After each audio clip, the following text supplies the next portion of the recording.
Alhamdulillahi Rabbil Alamin. Wassalatu wassalamu ala Rasulillahil Karim Nabiyyina Muhammadin al-Amin wa ala alihi wa sahbihi ajma'in wa ba'd. Jemaah sekalian, Alhamdulillah mengawali jumpa kita di subuh ini, kita memanjatkan syukur pada Allah Subhanahu wa taala atas seluruh limpahan karunia dan nikmat yang Allah anugerahkan pada kita sampai detik ini. Jadi adab dalam syukur itu diajarkan oleh Al-Quran secara total, dan minimal 17 kali sehari kita diajari bersyukur kepada Allah. Totalitas itu digambarkan dalam 2 huruf saja. Ada al, Alhamdulillahi Rabbil Alamin. Nah, al di situ dalam rumus bahasa Arab itu disebutnya istighraq namanya. Istighraq itu sesuatu yang sifatnya komprehensif, menyeluruh, total. Jadi Allah mengajarkan pada kita kalau mau bersyukur itu sifatnya total. Jangan setengah-setengah. Saat dapat jabatan syukur, saat dimutasi hilang syukurnya. Padahal di balik hikmah mutasi itu boleh jadi ada pesan-pesan kebaikan dan maslahat untuk kita yang belum kita tahu. Asa an takrahu syai'a wa huwa khairul lakum. Demikian Allah sampaikan di Quran surah kedua Al-Baqarah ayat 216. Boleh jadi ada yang tidak ideal, yang tidak kita sukai. Di balik itu ada hikmah kebaikan yang telah Allah siapkan yang belum kita tahu. Waktu dapat proyek, syukur. Waktu gagal tender, hilang syukurnya. Padahal boleh jadi Allah palingkan dari apa yang belum kita lihat madaratnya kepada sesuatu yang baik yang belum tampak kebaikannya. Nah, jadi kalau menghadirkan syukur itu gambaran Al-Qur'annya total dari ujung kepala sampai ujung kaki syukuri, karena banyak nikmat yang kadang belum kita rasakan atau bahkan yang dirasakan itu syukurnya.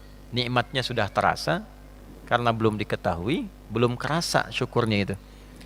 Nah, itu didorong dulu oleh diri kita supaya optimal syukurnya. Ini bagian pertama.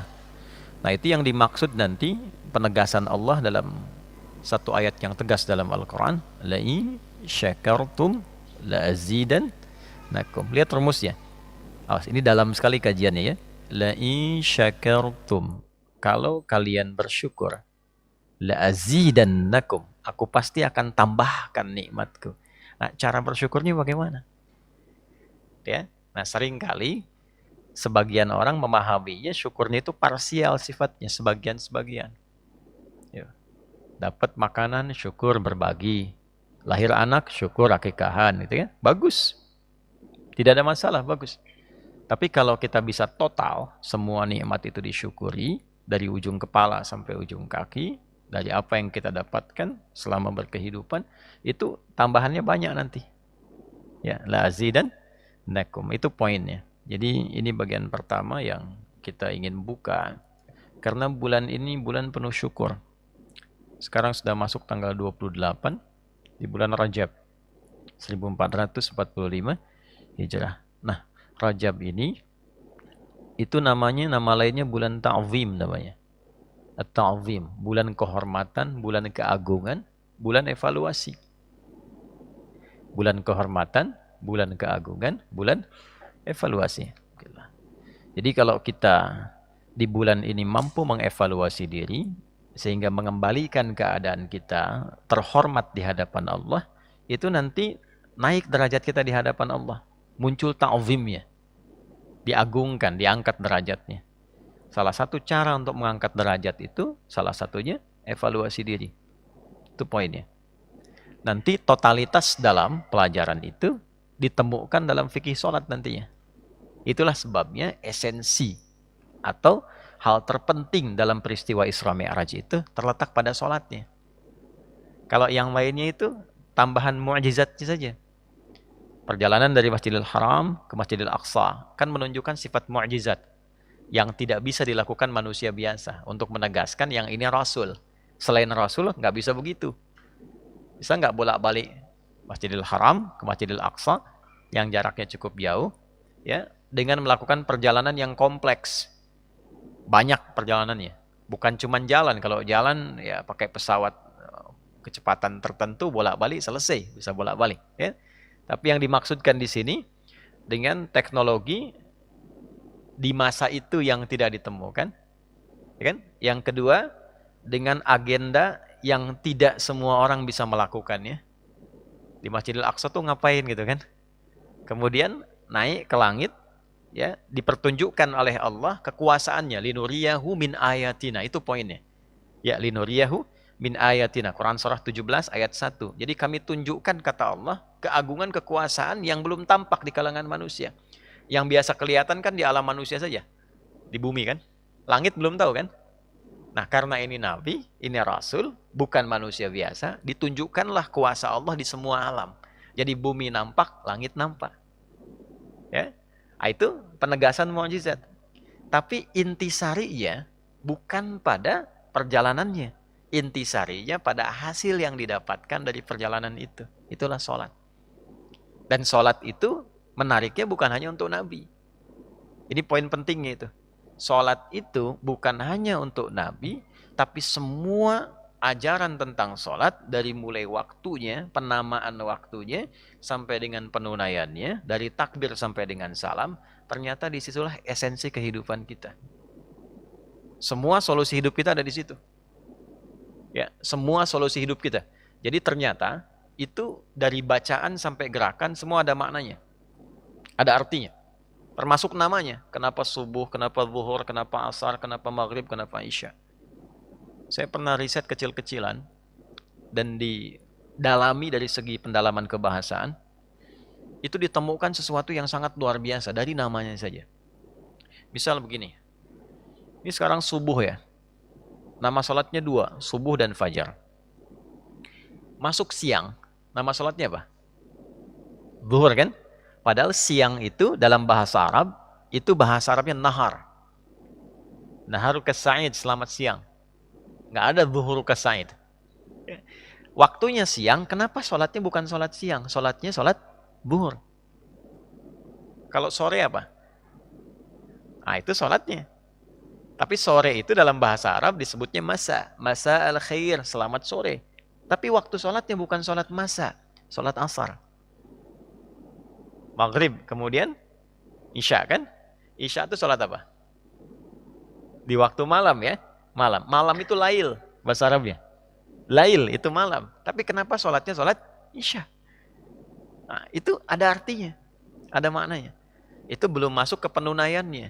Jadi dari penunaian itu dari mulai takbir sampai dengan salam. Saya kembalikan dulu oleh-oleh terpenting yang dibawa Nabi dalam Isra Mi'raj. Yang kita sering ingat-ingat, dalam bahasa Indonesia diperingati, diingat-ingat. Ingat itu supaya sadar, supaya paham tentang pentingnya yang diingat, dihadirkan ingatan itu, kalau perintah dilaksanakan, kalau larangan ditinggalkan, kalau kenangan itu disyukuri. Ya kan? Ingat gak kita pernah ketemu kemarin? Wah, ingat tuh. Ternyata memori itu memori keindahan, kan saling ngobrol, senang kan, disyukuri kan? Ya. Ingat gak yang saya perintahkan kemarin? Begitu ingat, siap laksanakan, kan? Ingat gak yang saya katakan kemarin? Dilarang, oh jangan lakukan lagi. Ya, mengingat tuh begitu. Jadi memperingati itu mengingat momentumnya. Bukan sekedar kita ya datang, duduk, makan-makan, tertawa, pulang. Memperingati itu mengambil forumnya, ya, menjadikan forum itu, menjadikan momen itu untuk mengenang dan apa yang harus dilakukan dalam kenangan itu. Ya. Memperingati perjuangan kemerdekaan 17 Agustus. Bagaimana kita memperingati, mengingat momen kemerdekaan itu diraih dengan apa?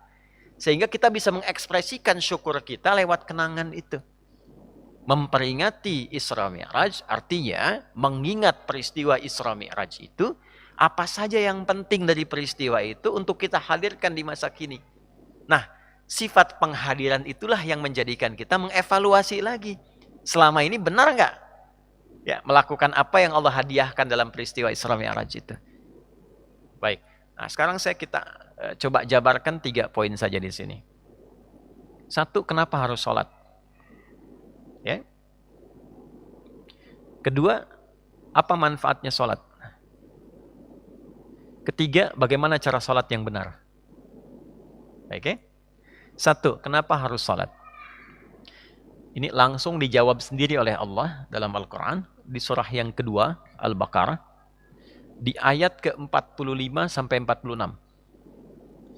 Nanti kalau belum yakin, dibalik keimanan kita oleh Allah, ditanya, iman nggak, yakin nggak?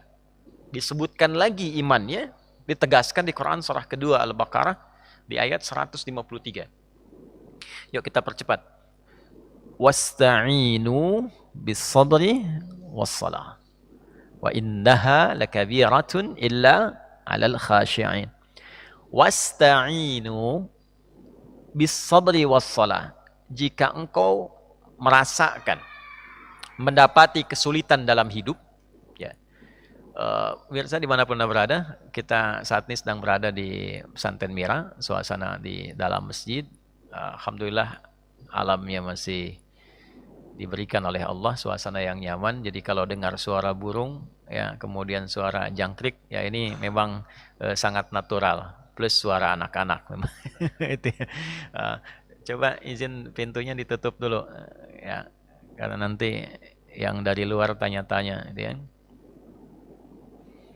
Baik, kita lanjutkan. Wasta'inu bis-sabri was-salah. Dan jika engkau mengalami, merasakan satu kesulitan dalam hidup, ya, maka terima dulu itu sebagai ujian. Terima dengan sabar. Karena tidak ada orang hidup yang tidak diuji. Itu satu dulu. Dua, nanti dijawab di Al-Baqarah itu, ya. La yukallifullahu nafsan illa wus'aha. Dan tidak ada orang diuji kecuali, ini poinnya, sesuai dengan maslahat dan kadar kemampuannya. Jadi Allah jabarkan sifat ujian itu sesuai dengan maslahat kita.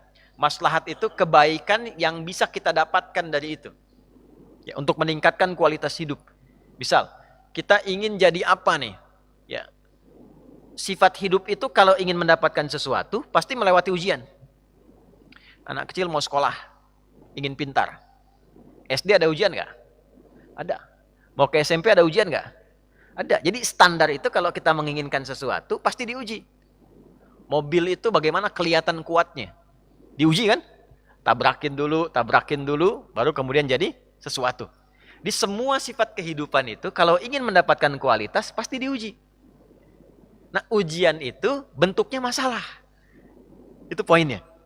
Jadi kalau kita sedang mendapatkan masalah, sedang mendapatkan ujian, ini pokok pentingnya, artinya ujian itu Allah hadirkan kepada kita, satu, untuk membuat kehidupan kita lebih berkualitas, dua, untuk mewujudkan apa yang selama ini kita harapkan. Jadi kita berdoa apa, dikirimlah oleh Allah ujian untuk mengabulkan doa itu supaya kita kuat menggapainya.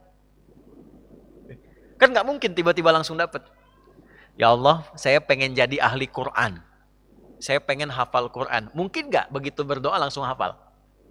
Tidak kan? Pasti menghafal dulu kan? Dalam menghafal itu ada ngantuk, ada malas, ada waktu, ya, ada capek, ada lelah, itulah ujian. Sebab kalau tidak ada itu, tidak ada kesungguhan. Kalau Allah tidak menciptakan malas, tidak ada giat, rajin, itu nggak ada. Kalau Allah tidak menciptakan masalah, nggak ada sabar. Ibu mungkin nggak tiba-tiba bilang sama suaminya, sabar ya mas ya, tapi nggak ada apa-apa. Kan nggak mungkin. Ya. Jadi ujian itu diciptakan sebetulnya untuk mengabulkan permohonan kita selama ini. Cuman kadang-kadang kitanya nggak sadar. Waktu minta itu Allah jawab. Untuk menguatkan keadaan kita dikasih ujian supaya lebih serius. Itu yang dimaksud Quran surah ketiga Ali Imran ayat 142. Ya, ketika Allah menyampaikan am hasibtum an tadkhulul jannata walamma ya'lamillahu alladhina jahadu minkum wa ya'lamas sabirin. Apa Anda duga mudah sekali menggapai kesuksesan yang diharapkan? Jannah itu jangan selalu diartikan surga di akhirat. Karena jannah itu asalnya kesuksesan yang belum tampak. Ya, kesuksesan puncak kita di akhirat disebut dengan jannah karena belum tampak sekarang. Surganya belum tampak, karena itu disebut dengan jannah. Nah, apa yang kita inginkan itu kan belum kita lihat. Ya kan? Saya pengen punya mobil baru. Saya nggak perlu sebut ya namanya supaya tidak endorse gitu ya. Ini kan live nih. Saya pengen punya mobil baru. Mobilnya sudah ada belum? Belum, karena belum tampak disebut jannah. Ya, kata Allah tuh begini, nggak mungkin kamu dapat mobil itu ujuk-ujuk langsung datang. Ujuk-ujuk bahasa Rusia tuh apa? Tiba-tiba dia. Tiba-tiba ya Allah pengen mobil, datang, nggak mungkin. Ya. Dulu orang Arab yang paling kaya itu bukan yang punya unta banyak. Itu biasa. Bukan yang punya kambing banyak, itu biasa.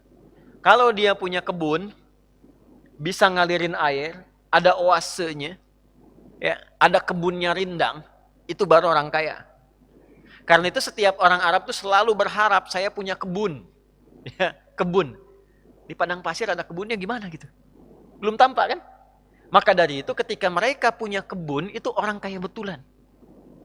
Jadi tandanya orang Arab dulu sampai sekarang, bahkan kalau ingin lihat orang terkaya itu yang punya kebun tuh. Karena itu dalam bahasa Arab, jannah itu sering diasosiasikan, digambarkan sebagai kebun. Jannatin tajri min tahtihal anhar. Ternyata ke Indonesia yang punya kebun belum tentu kaya. Ya kan? Nah, jadi jannah itu kalau kita tarik, makanya kenapa kita ngaji salah satunya selain Yasin surat Al-Kahf setiap Jumat. Yasin malamnya, Al-Kahf paginya. Di surat Al-Kahfi itu ada 4 kisah untuk dipelajari. Di antara yang 4 itu terjadilah dialog 2 sahabat. Sahabat yang kaya dengan sahabat yang biasa. Sahabat yang kaya itu bangga dengan kekayaannya, disebutkan jannah di situ. Ya, sebutkan apa? Jannah. Jadi jannah itu tidak harus selalu dipahami dengan surga. Surga itu disebut jannah, kesuksesan tertinggi, puncak yang belum kita raih karena belum tampak. Jadi kalau kita mengharap di kedudukan, saya pengen pangkat naik, pangkatnya belum ada tuh sekarang. Bintangnya masih di langit, belum turun nih. Pengen kedudukan kan belum tampak kan? Nah, itu jannahnya. Saya pengen sukses usaha tuh, ngitung-ngitung. Tapi kan hitungannya angka, wujudnya belum ada. Itu jannahnya. Kata Allah, am hasibtum an tadkhulul jannah. Apa Anda duga begitu mudah sekali mendapatkan kesuksesan yang Anda harapkan itu? Walamma ya'lamillahu alladhina jahadu minkum wa ya'lamas sabirin. Sementara Anda belum melewati ujian-ujian yang Allah siapkan untuk mendapatkan itu, yang harus dilalui dengan kesungguhan dan kesabaran. Nah, jadi kesuksesan itu tangganya adalah tangga persoalan. Gitu. Yang menemukan lampu siapa tuh? Ya, Thomas Alva Edison kan? Berapa kali percobaannya sampai jadi lampu? Sampai seterang ini tuh. Kalau nggak ada lampunya kelihatan gantengnya tuh. Hah? Berapa kali percobaannya? Semua orang tuh melewati fase-fase itu. Nggak mungkin tiba-tiba ada di posisi kesuksesan tanpa melalui tangga-tangga ujian. Nah, ujian itu bentuknya masalah. Jadi yang mau saya sampaikan tuh begini, tidak ada orang hidup yang tidak punya masalah. Itu. Quran surah 2 ayat 155. Walanabluwannakum bisyai. Setiap yang hidup pasti akan menghadapi berbagai persoalan kehidupan. Minal khauf, khawatir. Wal ju' lapar. Wa naqsi minal amwal, harta berkurang. Wal anfus, ada yang sakit sampai meninggal. Wath thamarat, ya, ada yang pasang tender usaha tiba-tiba berhasil tapi diambil orang. Kedudukan diserobot orang, harta diambil orang. Manen sudah mau jadi, durennya sudah siap-siap, besoknya malamnya udah hilang. Itu gambar ujian itu. Wa basyiris sabirin. Siapa orang sabar itu? Alladzina idza asabathum musibah qalu inna lillahi wa inna ilaihi. Orang sabar itu orang yang tahu, yang paham ketika melalui ujian itu, oh ini Allah sudah siapkan. Itu untuk saya. Jadi standarnya begini, kalau sedang ada masalah harusnya senang. Karena apa yang kita minta sedang dipercepat pengabulannya.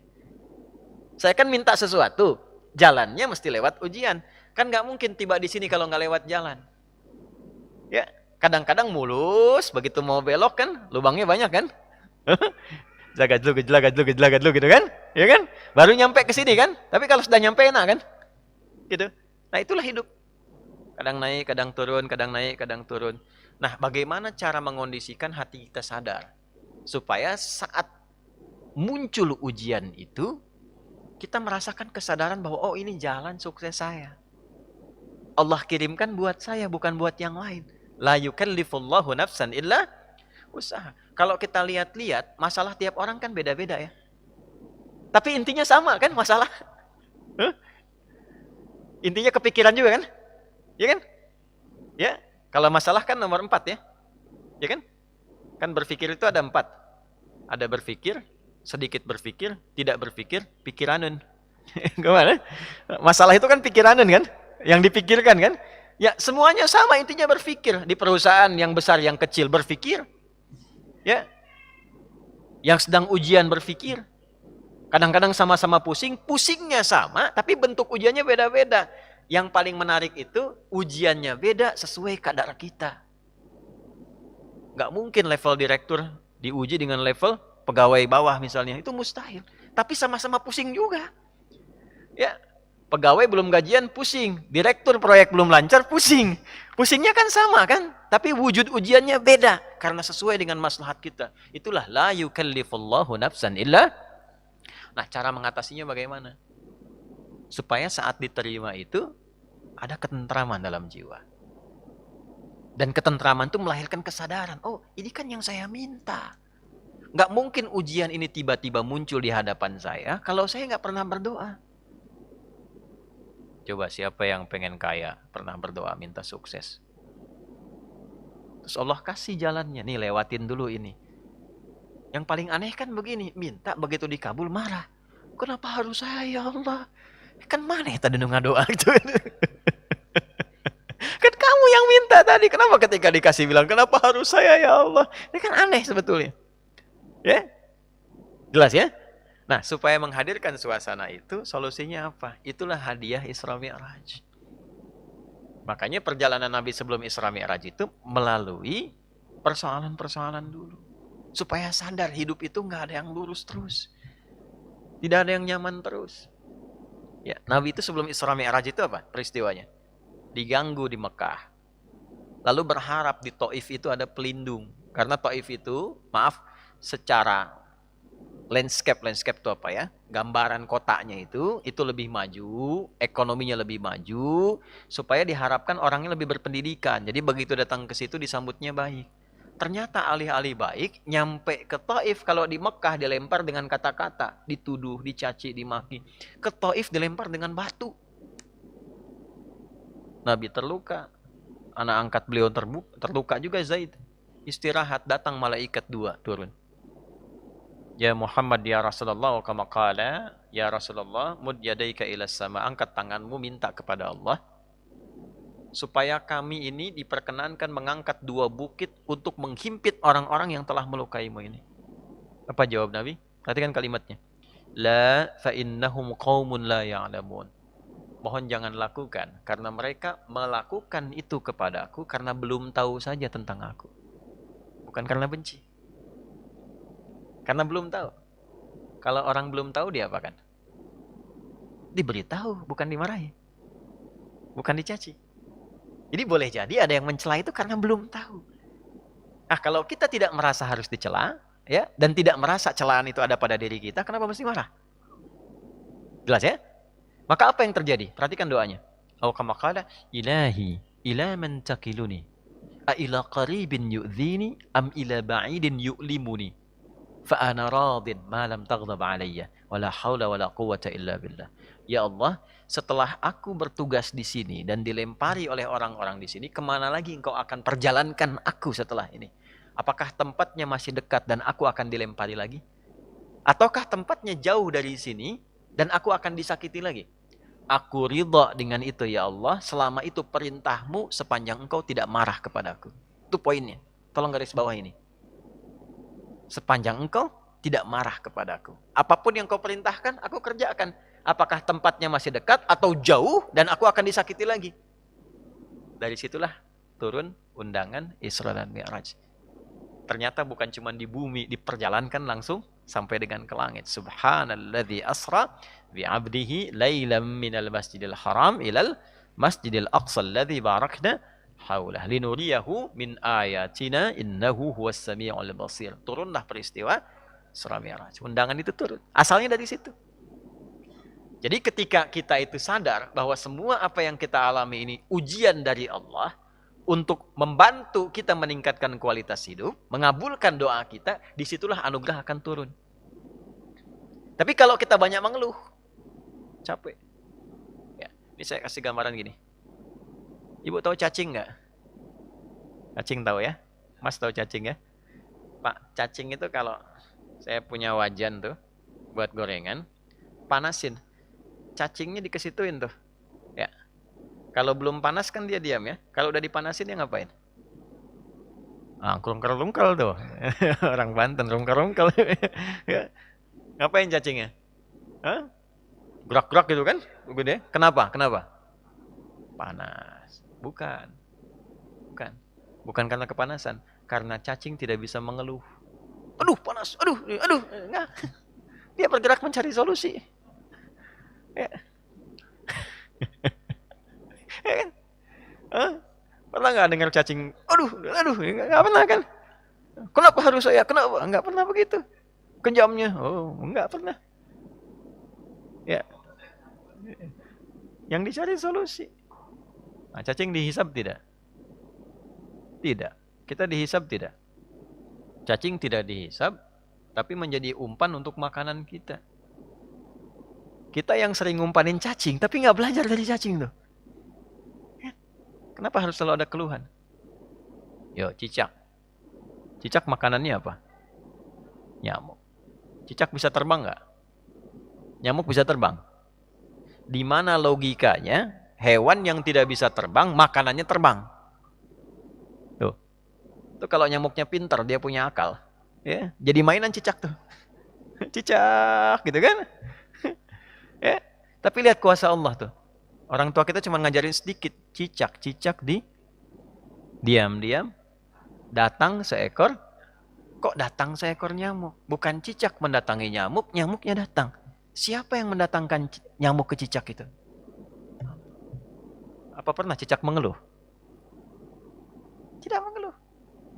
Nah, itu binatang. Nah, yang mau saya katakan, mengembalikan suasana itu, Nabi sudah mengajarkan dari peristiwa Isra Mi'raj. Tidak ada orang bebas dari ujian. Tapi kalau kita menyadari semua datang dari Allah untuk membuat kita lebih berkualitas, satu, dan mengabulkan sesungguhnya apa yang kita mohonkan dalam doa, maka turunlah kemudian kenyamanan. Kalau Nabi karena Rasul, karena Nabi Rasul, mukjizatnya Isra Mi'raj, naik buruk, kita nggak mungkin naik buruk. Odong-odong banyak. Nah, delman banyak, tapi naik buruk mustahil. Ya, karena peristiwanya tidak mungkin berulang, maka hadiahnya diabadikan, itulah sholat. Itulah sebabnya panggilan sholat itu bersanding dengan hajat. Karena itu sholat disebut dengan hajat. Kebutuhan. Wasta'inu bisabri was sholat. Kalau punya masalah, terima dulu dengan sabar. Dan lakukan sholat.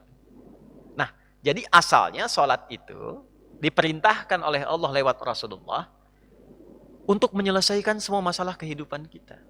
Makanya dulu orang-orang yang punya hajat, punya masalah, itu melakukan sholat. Nabi Zakaria punya masalah. Diuji dengan keturunan. Rambutnya sudah memutih, fisiknya sudah letih. Maaf, istrinya divonis monopause dan mandul. Secara medis gak mungkin punya keturunan. Maka apa yang diperintahkan oleh Allah? Diilhamkan sholat. Di Quran surah 3, ayat 38 sampai 39. Ya. Hunalika da'a Zakaria rabbah qala rabbi habli min ladunka dzurriyyatan thayyibah innaka sami'ud du'a fanadathul malaikatu wa huwa qa'imun yusalli fil mihrab annallaha yubashshiruka bi Yahya. Setelah manusia mengatakan enggak mungkin kau punya keturunan, beliau salat. Dalam salatnya beliau memohon, ya Allah, semua memvonis aku tidak akan mungkin punya keturunan. Maku saja karena orang lain mengatakan enggak mungkin. Saya minta darimu yang tidak punya batasan. Engkau pasti mendengar doa saya. Kalau yang pada maha mendengar juga tidak terkabulkan, kepada siapa lagi saya mesti meminta? Maka langsung turun jawaban. Padahal beliau itu masih berdiri dalam sholatnya, belum selesai sholatnya. Fanadathul malaikatu, turun malaikat, wa huwa qa'imun yusalli fil mihrab. Sedangkan beliau masih berdiri dalam sholatnya. Turunlah berita, disampaikan akan punya anak, namanya langsung dari Allah, Yahya. Nabi Musa sholat. Musa itu sholat. Quran surah 20, Toha ayat 14. Innani anallahu la ilaha illa ana fa'budni wa aqimis salata li dzikri. Nabi Isa, Nabi Ismail salat.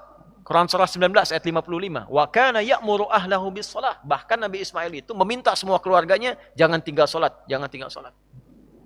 Itulah kenapa? Karena Allah menginginkan semua masalah kita selesai. Tuntas. Saat salat kita minta, rukuk, sujud, selesai masalahnya. Zakat itu wajib kalau ada kewajibannya berlaku. Sampai nisabnya, keluar zakatnya. Tapi kalau belum sampai batasnya, nggak ada kewajiban zakat. Puasa itu wajibnya kapan? Ramadan.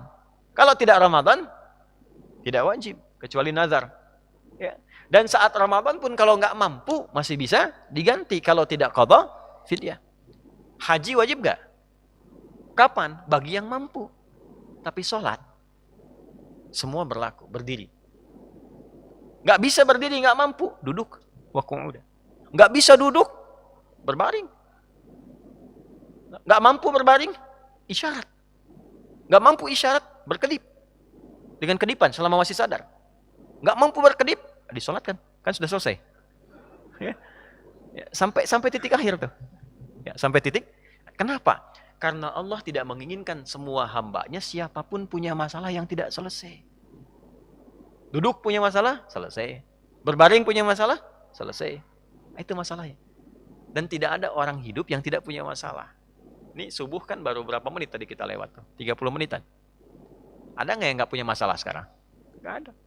Nanti subuh ke zuhur pasti punya masalah lagi. Kalau sholatnya benar, selesai. Itulah asalnya.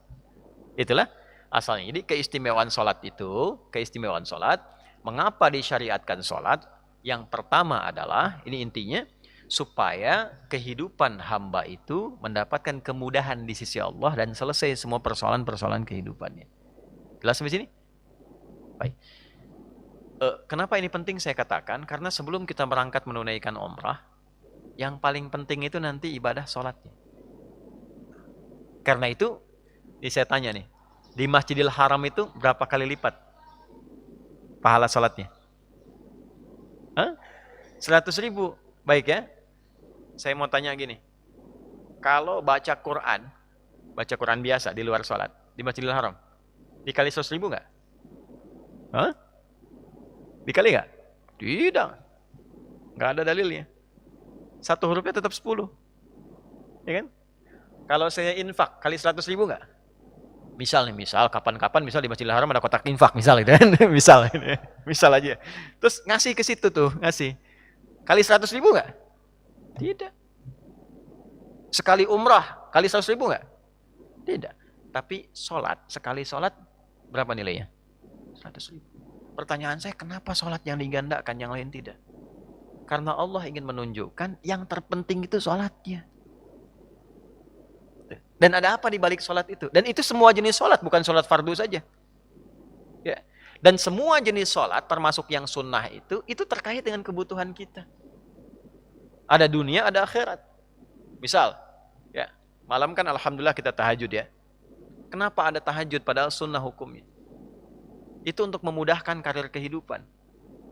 Yang aktif, yang bekerja supaya dimudahkan karirnya, dilindungi, dibimbing saat beraktivitas. Kalau ada masalah dibimbing supaya tidak melakukan yang haram.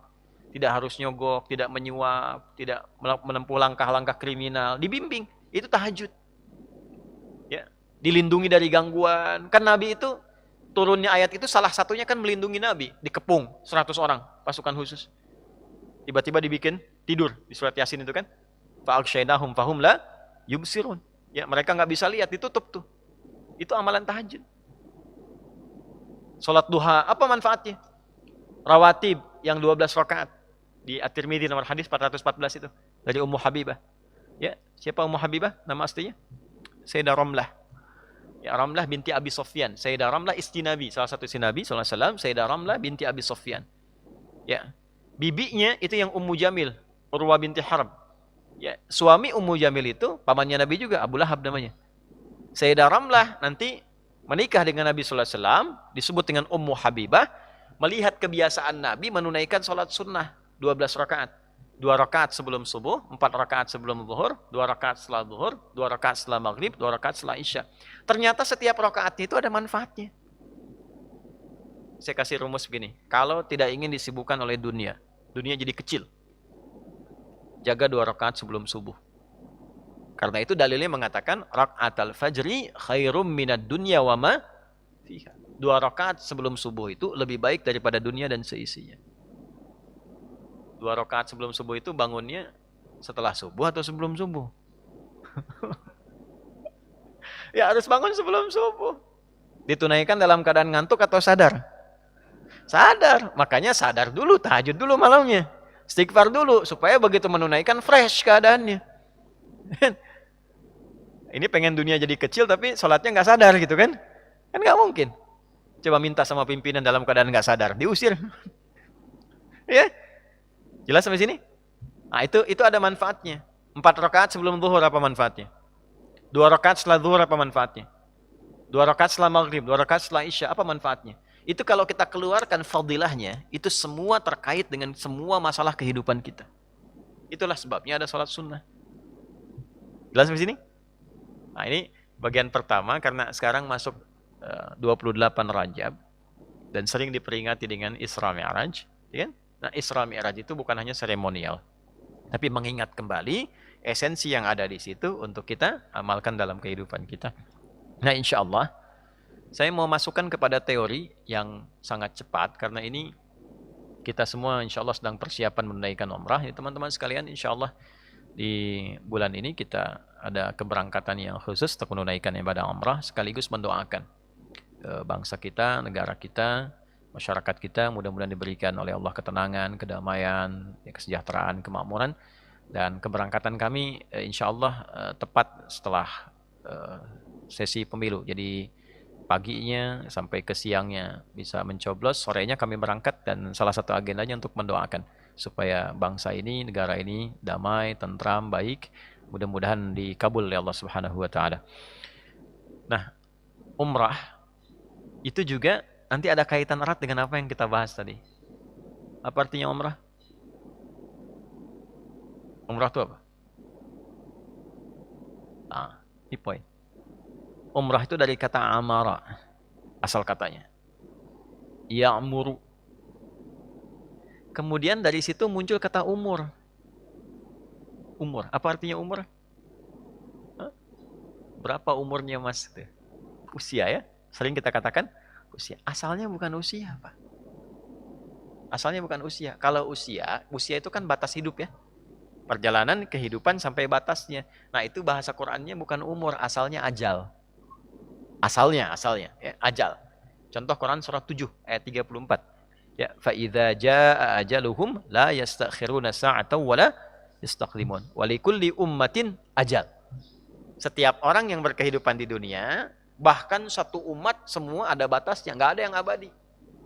Umatnya Nabi Musa masih ada sekarang? Nggak ada. Muminya ada Firaun. Kan? Abu Jahal masih ada?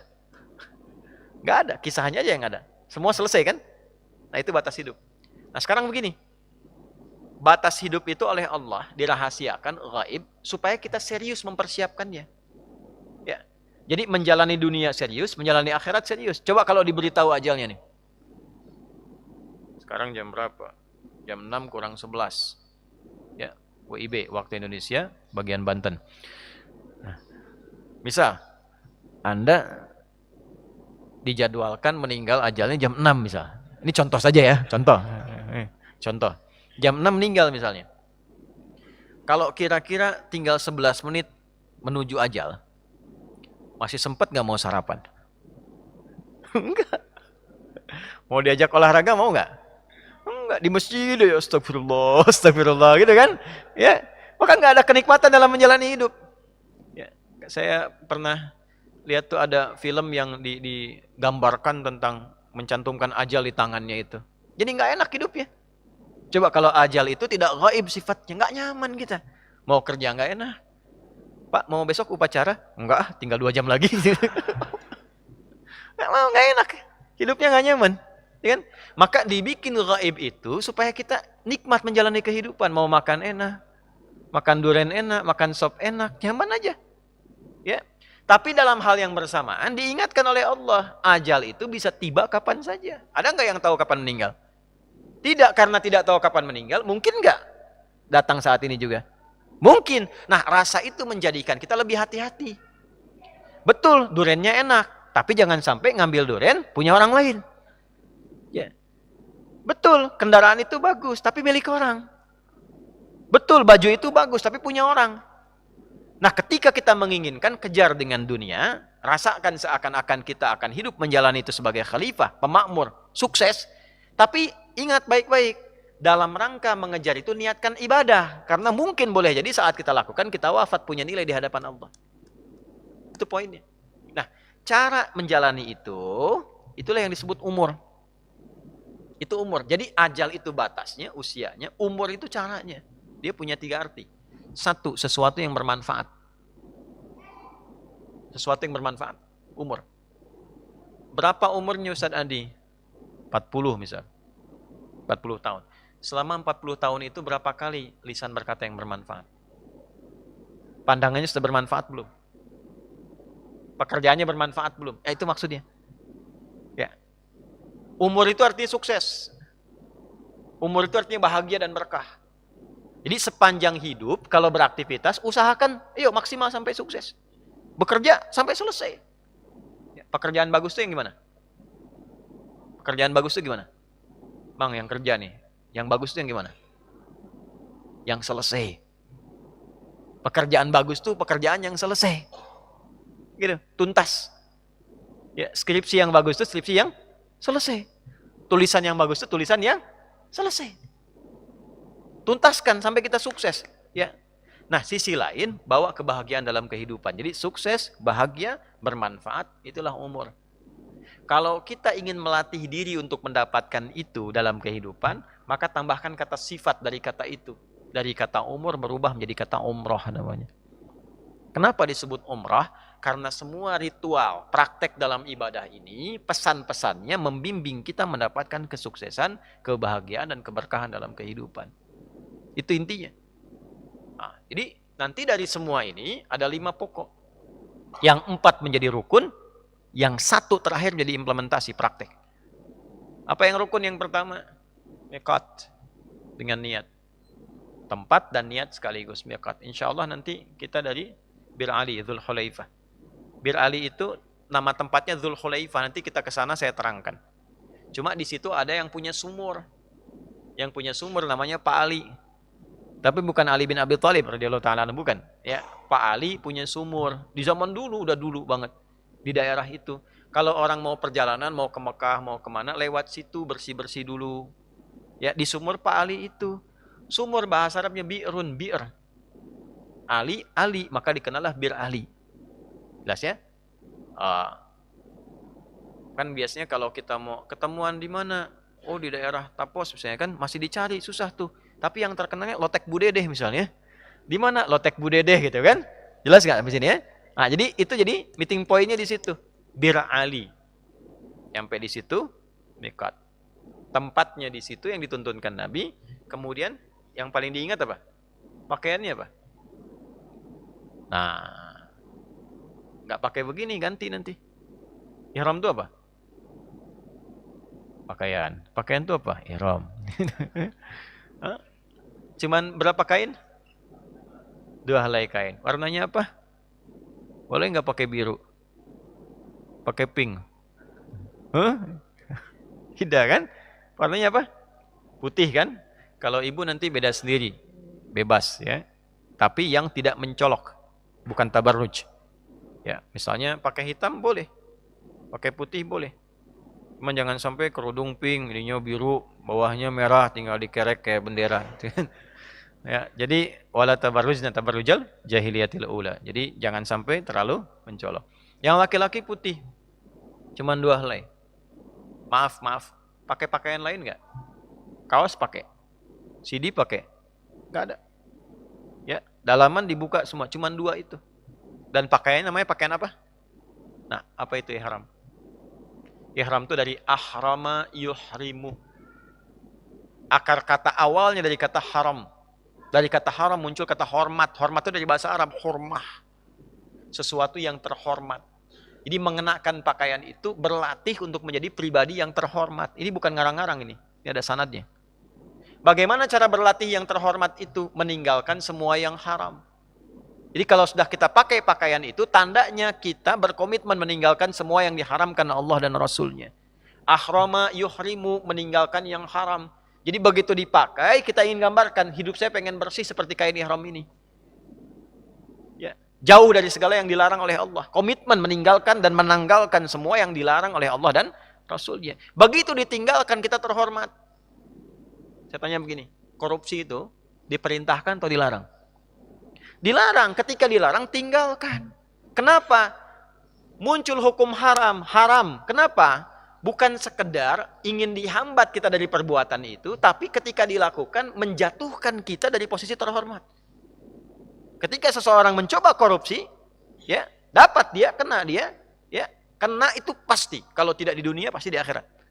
Dan hilang kehormatannya. Bapaknya yang korupsi, anaknya yang dibully. Satu keluarga hilang.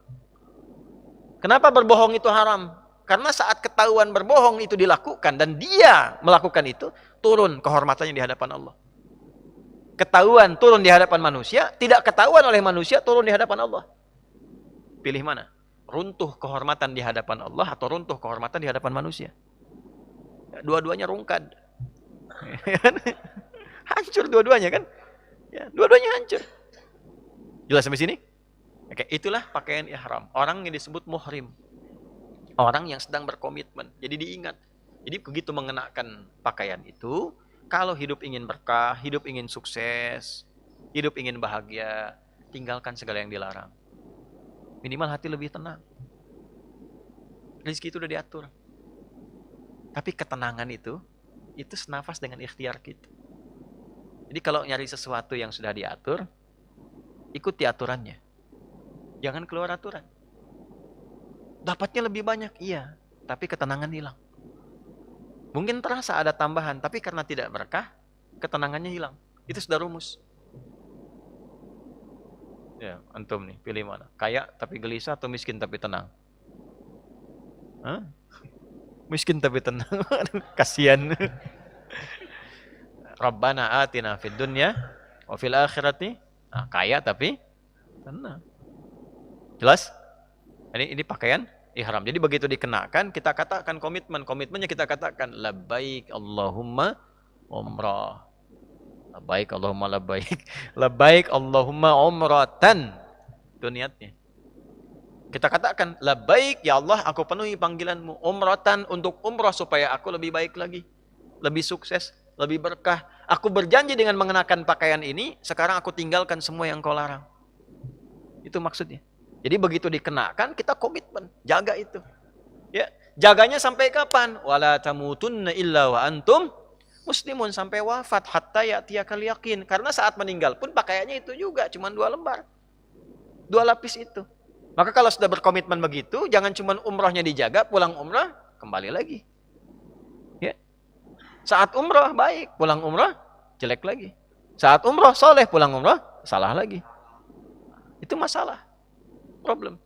Dijaganya sampai meninggal, makanya kainnya terbatas. Jagain itu, karena kain itu yang dipakai saat pulang. Jangan mempermalukan malaikat nanti pas kembali itu ya. Kamu ini saat di sini begini, saat balik, nah repot. Jelas di sini? Itulah pakaian ihram. Begitu sudah dikenakan, sudah rapi, kita dilatih, sudah mulai mengondisikan diri. Potong kuku nggak boleh lagi. Oke, nanti kita akan bahas secara detail ya. Sebelum berangkat itu, sebelum miqat, mandi dulu, potong kuku, ya, rapi-rapi semua. Nanti setelah dipakai pakaian ihram nggak boleh potong kuku lagi, ya. Cabutin jenggot nggak boleh tuh, ya. Nah, rambut nggak boleh yang melekat di tubuh, jaga. Terus tidak boleh menyakiti, baik dengan lisan ataupun dengan perbuatan. Di jalan karena merasa dengan kereta cepat, dadahin yang di bis, semuanya ketemu di Mekah, nggak boleh. Ya. Atau menyakiti dengan fisik. Ya, awas hati-hati, nyamuk bisa seharga kambing tuh. Kalau ada nyamuk, hinggap tuh ya, nggak boleh diniatkan langsung mukul, tlek gitu, terus mati, kambing dalamnya itu. Seharga apa? Itu latihannya mahal itu. Latihannya mahal. Terus bagaimana solusinya?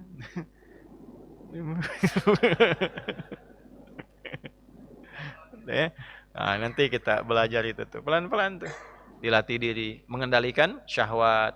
Ya, tidak boleh berhubungan seksual sampai selesai. Dilatih. Kalau latihannya sudah bagus, sudah baik, nah itu nanti manfaatnya banyak. Akan terjadi perubahan pada diri kita. Tapi tidak akan langsung berubah sebelum 3 rukun yang lain diikuti. Tiba-tiba langsung berubah, tidak. Pakai dulu. Biasanya keluar dulu tuh. Keluar karakternya.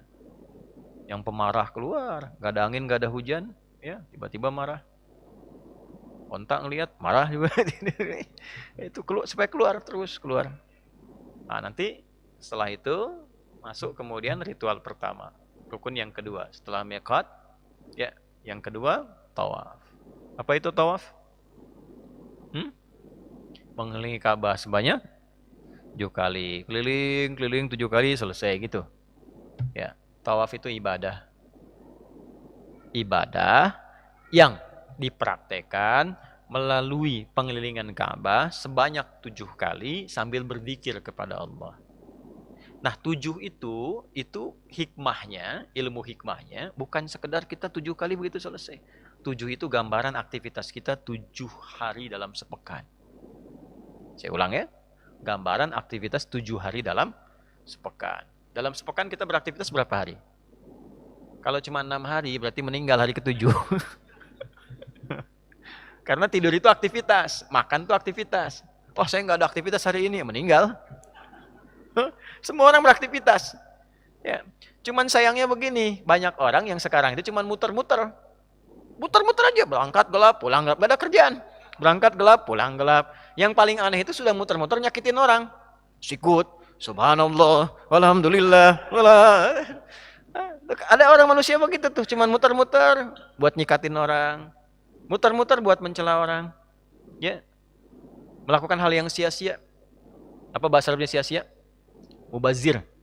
Mubazir itu sia-sia, ya. Mubazir itu orangnya mubazir, sifatnya disebut bazir.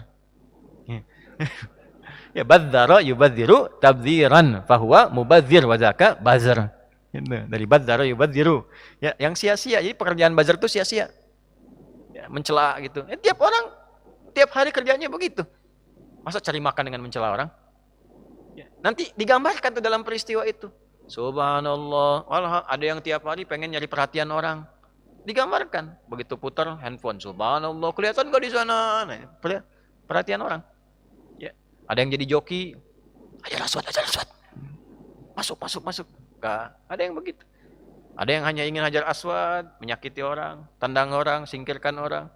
Ya, ada yang begitu. Itu gambaran refleksi, gambaran kehidupan kita tiap hari begitu. Di balik itu, yang paling ideal, yang paling Allah senangi, orang yang jujur, yang bekerja dengan baik sesuai aturan, dan dalam hal yang bersamaan dia sukses, selesai tugasnya, selesai pekerjaannya, tapi punya nilai di hadapan Allah. Bagaimana caranya? Nah, itulah fikihnya. Nanti kita praktek saat mengelilingi Ka'bah itu. Makanya begitu melihat Ka'bah kan beda. Lain. Ada getaran dalam hatinya. Ingat sama Allah. Selama ini benar nggak beraktivitas selama sepekan? 7 hari itu. Ingat. Gimana kalau diwafatkan ada manfaatnya nggak? Pernah nyakitin orang nggak? Pernah dorong orang nggak? Pernah nyingkirkan orang nggak? Demi karir yang ingin dicapai. Demi tender yang ingin didapatkan. Demi pekerjaan yang mau diraih. Nangis. Baru kita katakan kan?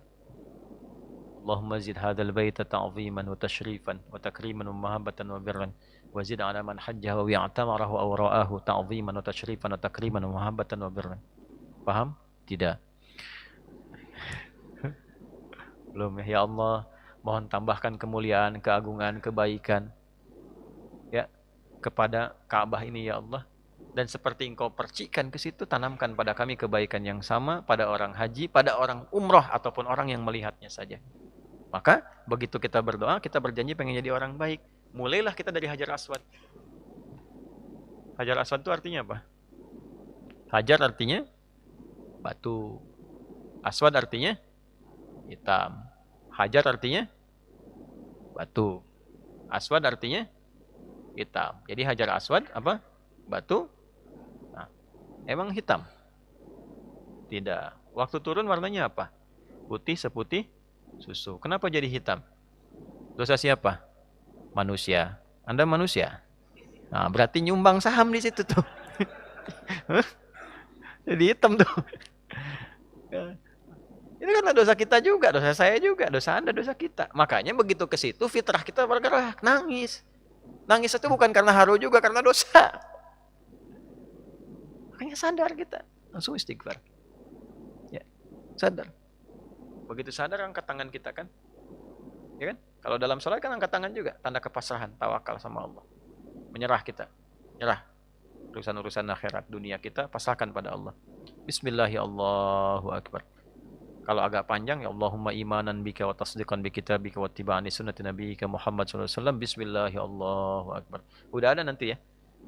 Udah saya sederhanakan jadi 1 lembar aja. Jadi masih ada waktu 6 hari ke depan, sepekan. Nggak banyak kok itu, sudah populer, sudah familiar. Ya. Dan kesana nggak usah bawa kertas lagi. Nanti dikondisikan ya supaya lancar. Mas nanti setiap ini dibimbing ya. Setelah ini di online kan dibagi kelompok, dites sebelum berangkat. Ya, yang kira-kira belum lulus tes sampai Soekarno-Hatta aja. Cengkareng ya. Disiapin tuh. Nah, begitu kita katakan bismillahirrahmanirrahim Allahu akbar, apa yang diucapkan? Subhanallah walham wala ilaha Allah akbar. Nah, saya agak percepat. Itu maksudnya apa? Maksudnya kita berkomitmen subhanallah. Selama ini kau lupa sama Allah dalam beraktivitas. Subhanallah itu kalimat yang kita saat ucapkan untuk menepikan segala yang tidak layak bagi Allah. Quran surah 2 ayat 116, wa qalu takhadallahu waladan subhana. Mereka berkata Allah punya anak. Subhana, enggak benar itu. Ya, terus Anda kerja, saya kerja, kita kerja. Tiba-tiba waktu sholat masih asik kerja. Lupa dengan sholat, benar enggak? Hah? Tidak benar. Maka setelah itu subhana. Subhanallah, selama ini lupa sama Allah. Ngaji jarang. Padahal tahu Quran itu mukjizat, ada pahalanya, tapi dibaca jarang. 1 hurufnya berapa? 10. Kalau dosa, udah tahu dosa banyak. Baca Quran nggak mau, padahal 1 hurufnya bisa nutup dosa banyak. Sekarang ini salah 9. 1 huruf, nun. Lumayan 10. Kurang 9 masih ada 1. Dosa kecil ya. Nah, alhamdulillah, syukur. Masih pengen nambah, padahal yang ada belum dipakai ibadah. Motor pengen nambah, pengen jadi mobil, padahal motor aja belum pernah dipakai ke masjid. Pakaian pengen nambah, pengen setiap yang dilihat dibeli, padahal yang ada aja belum dipakai ibadah. Allahu akbar. Setelah itu sadar, muncul kesadaran. Nah, setelah itu berhentinya di mana? Kalimat itu di maqam Ibrahim. Maqam Ibrahim itu kenapa di situ ada pelajaran lagi? Itu rahasianya di Quran surah 19. Saya agak cepat karena waktu kita terbatas. Ya, di surah Maryam itu saat masuk ke ayat 47, 48, 49 itu rahasianya. Falamma i'tazalahum ma ya'buduna min dunillahi wa habna lahu Ishaq.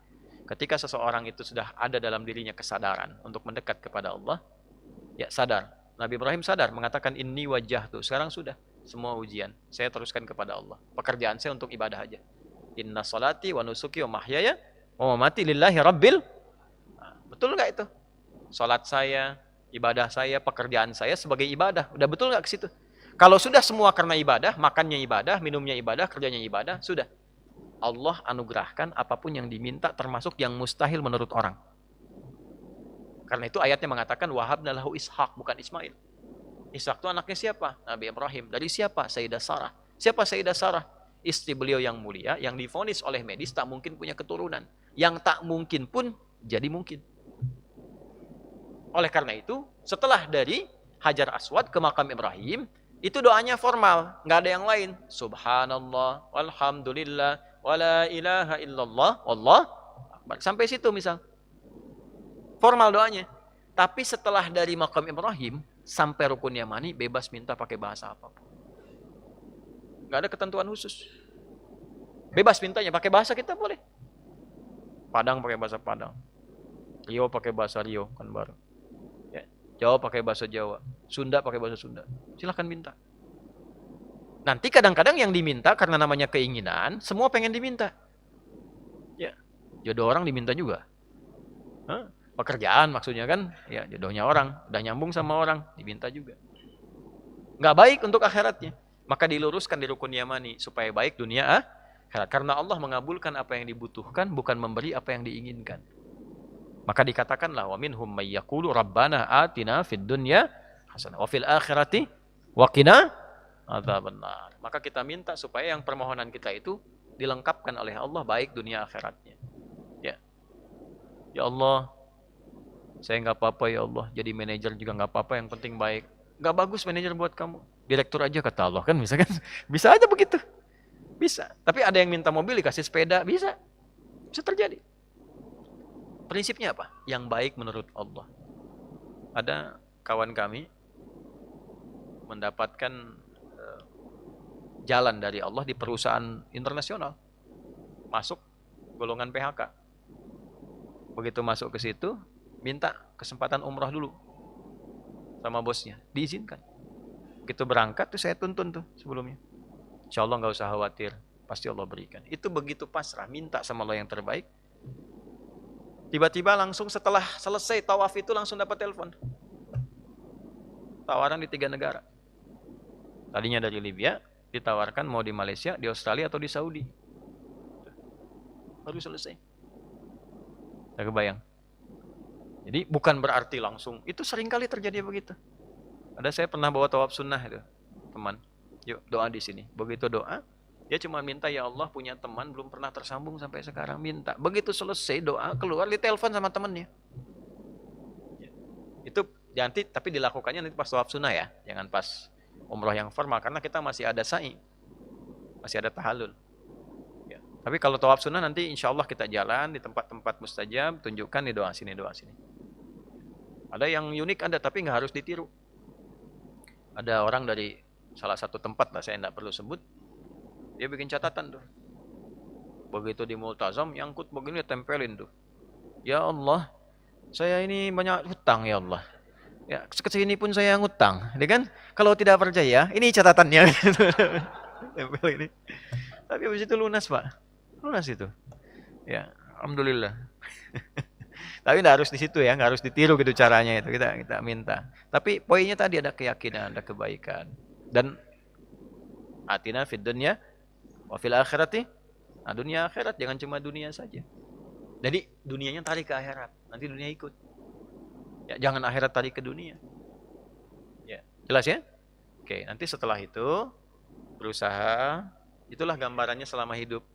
Jadi pulang dari umroh itu kerjanya berubah, bukan cuma bolak-balik, berangkat, capek, formal, nggak begitu. Jalan isi dengan zikir, hati mulai tenang, dapat macet, alhamdulillah, murajaah. Oh macet tuh saat ke sini. Berapa sudah ngajinya berapa juz untuk macet kemarin tuh? Zikirnya apa yang dibaca? Ya kan? Apa yang dilakukan saat Allah kirimkan itu? Nah itu nanti akan menyesuaikan sendiri setelah dapat itu semua. Setelah itu sa'i. Saya agak cepat, 2 lagi. Apa sa'i? Lari-lari kecil. Kalau lari-lari besar maraton, gitu ya. Sa'i itu asalnya bukan lari-lari kecil. Sa'i itu asalnya usaha yang sungguh-sungguh dan serius. Saking sungguh-sungguhnya ada lari di situ. Kecil, jalan cepat untuk perempuan. Siapa yang lari dan jalan cepat? Namanya Sayyidah Hajar. Kenapa lari? Karena sungguh-sungguh. Ingin apa? Ingin mencari sumber air untuk anaknya yang kehausan. Maka berangkatlah dari sofa. Sofa itu artinya apa? Sofa itu jernih, bersih. Maksudnya apa? Kita udah mau tawaf nih. Lakukan pekerjaan kita, ngambil hikmah dari tadi.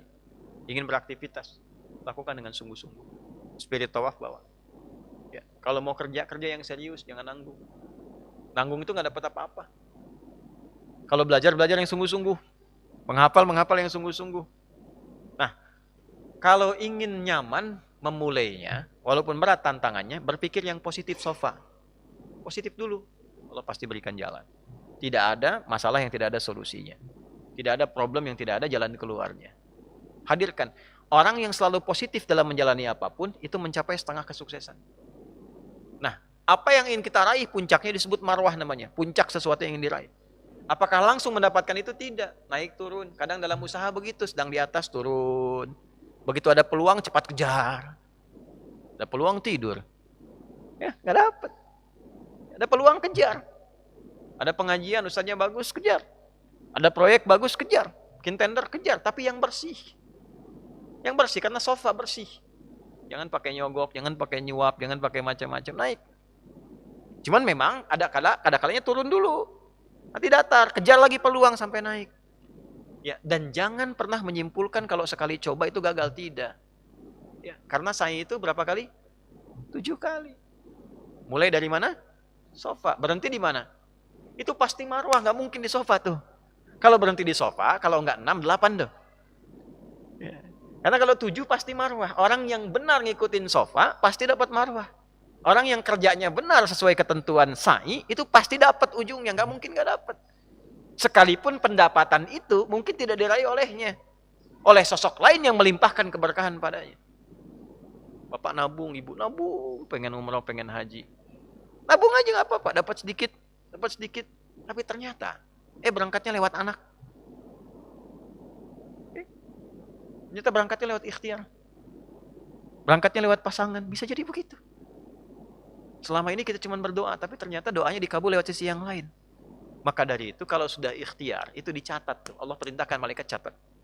Terkabul. Adapun jalannya nggak usah dipikirin, karena ketentuannya sudah begitu. Wa yarzuqhu min haitsu la yahtasib. Jadi jangan disimpulkan bahwa anak yang hebat, tidak, orang tuanya yang bekerja. Wasilahnya lewat anak, atau anak bekerja, wasilahnya lewat orang tua. Bisa jadi begitu. Jadi begitu Sayyidah Hajar bolak-balik, Ismail itu kan gerak-gerak, tapi air nggak keluar. Begitu sudah sampai di marwah yang ke-7, Ismail bergerak, Allah perintahkan malaikat Jibril kepakkan sayap. Bersamaan dengan bergeraknya anak menendang, keluarlah air. Begitu keluar, anaknya nangis, ibunya balik, katakan zam, zam. Kata ibunya. Apa artinya zam? Kumpul jangan berhenti. Zam, kumpul jangan berhenti. Zam, kumpul jangan berhenti. Sampai sekarang airnya dikenal dengan zam-zam. Yang terus terkumpul tidak pernah berhenti. Terus ngalir. Di orang yang berusaha karena Allah, walaupun dia mengalami sulit, kadang lari, kadang naik, kadang turun, tapi dia kerjakan karena Allah, anugerahnya akan terus berkumpul tanpa pernah berhenti, sampai dia wafat sekalipun. Apapun pekerjaannya. Kalau dia berkarir akan terus dikenang. Di kepolisian Pak Hugeng sampai sekarang, sampai ada Hugeng Award. Ya. Sampai sekarang. Pak Sudirman di TNI, Jenderal Sudirman sampai sekarang dikenang. Ya, sampai ada Sudirman Award. Kita apa yang mau dibanggakan di hadapan Allah? Ya kan? Nah, itu poinnya. Kalau sudah itu dilakukan, tenang pikiran kita. Nyaman. Nggak sibuk lagi, nggak capek lagi dengan problem. Walaupun memang pasti capek awal-awal menjalani, tapi sudah lebih tenang, nyaman. Nah, semua enak. Enak, tenang, yang nggak ada problem, nggak ada benang kusutnya, itu halal. Proses membersihkan itu disebut tahallul namanya. Orang Arab tuh kalau masalahnya hilang, dia berkata begini, hillul mushkilah halalan. Persoalan tuntas. Kayak benang kusut diurai. Hillul ahbal. Kusutnya hilang. Fahalal. Maka kita tenang lagi. Nah, jadi kenapa tahallul itu rambutnya? Untuk menggambarkan pikiran kita sudah nyaman, komitmen. Sudah tenang. Ya. Begitu keluar dari situ, Masya Allah tawaran mulai banyak. Botak. Mau nyukur maksudnya kemarin gitu kan, baru dia. Botak tawaran. 5 real, 10 real, macam-macam.